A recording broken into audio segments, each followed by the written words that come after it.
Hi everyone, let's have a look at my bullish and bearish Elliott Wave scenarios on Bitcoin. Starting with this move to the downside, which looks to be an impulsive structure, and then a blue count wave 1, 2, then a bigger 3 to the downside, 4 and 5. Usually the big 3 is the longest and strongest wave of an impulsive structure, and then inside the blue wave 3 over here, we can count another 5 wave structure, and then a wave 1, 2, 3, 4, 5.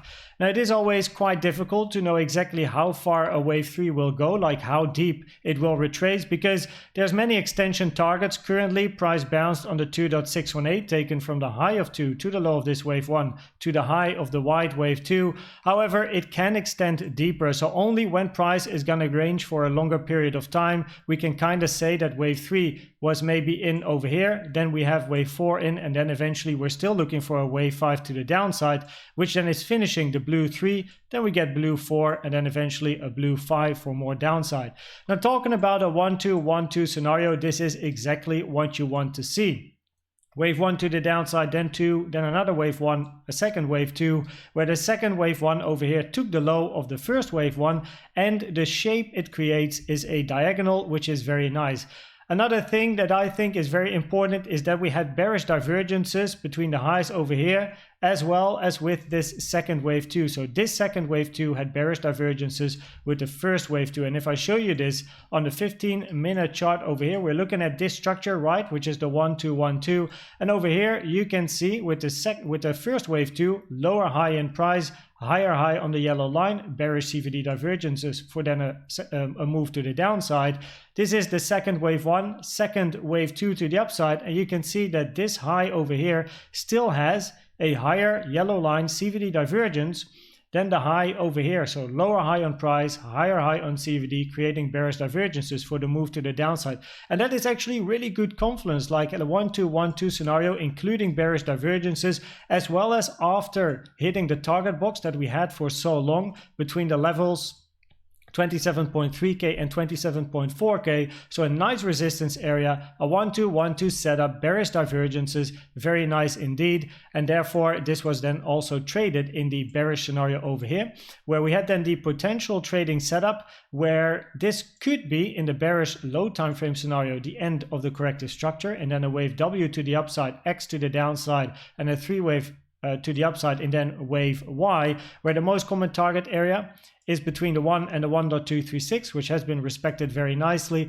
And also for wave Y, the minimum target, the 0.618, has been hit at 27.4k, as you can see over here with a little wick above, which is very nice all around that same target box. Now we also I mentioned it in the previous video, we had the potential bullish scenario in a 1-2-1-2 and then a bigger to the upside, but because this was an expanding 1-2-1-2, it is very rare and also not preferred, so it became preferred that this is a 3-wave structure, and the moment we started to move to the downside with bearish divergences was the moment this scenario basically got activated, and we are still looking for more downside, because the moment you see a 5-wave structure to the downside, you always have to think over here, is this a wave A, is this a wave 1, or is this a wave C? Now if this is a wave A, then you expect a B and a C for further continuation, after which you get a reversal. If this is a wave 1, you expect a wave 2 and even a bigger 3 to the downside, or this is a wave C and you expect a reversal.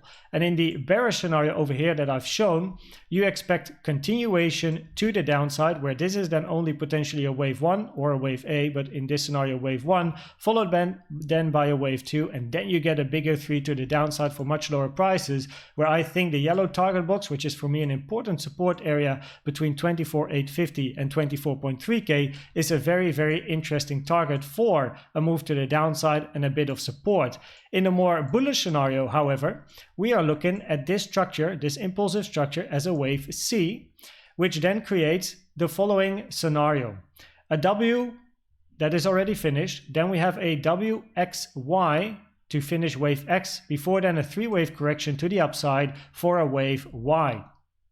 So we have a big WXY over here. And if we then look at the wide count, then inside wave X, which can be any corrective structure, including a WXY, we then have a W over here finished, followed by a 3-wave in X. And now, because this wave over here to the downside as an impulse is a wave C, this has to be a 3-wave in A, this has to be a 3-wave in B, and then this is a wave C to the downside, where the most common target area for wave C is between the two 1.618s. One is a trend-based fib extension taken from the high to the low of A to the high of B, and the other one is a Fibonacci pull from the low of A to the high of B, and this area over here is the most common target for the yellow wave C, and then an ABC, which is between 26.3k and 25, well, basically 26k. And if we get that low, I think it is going to be very likely we're going to take the low of this range anyway. But we do have a bit of support, at least a daily naked point of control over there. But as you can see, I don't have any like target box over here like I have over here,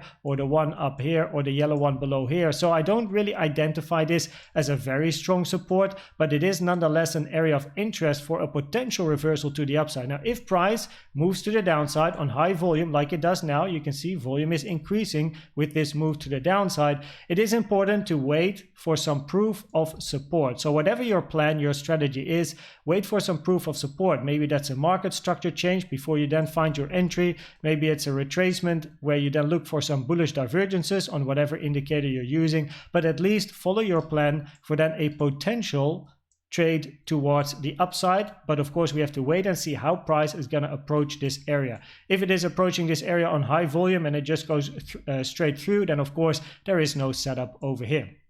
Nonetheless, this is an interesting setup to me, mainly because we have so many highs up here. So if price would go a little bit further to the downside and then find its way to the upside, then the highs over here, we have now a double top at basically 27.5k. This is high 1, this is high 2, and we also have the high of the range at 27.7k. So there's definitely some interesting liquidity above these highs.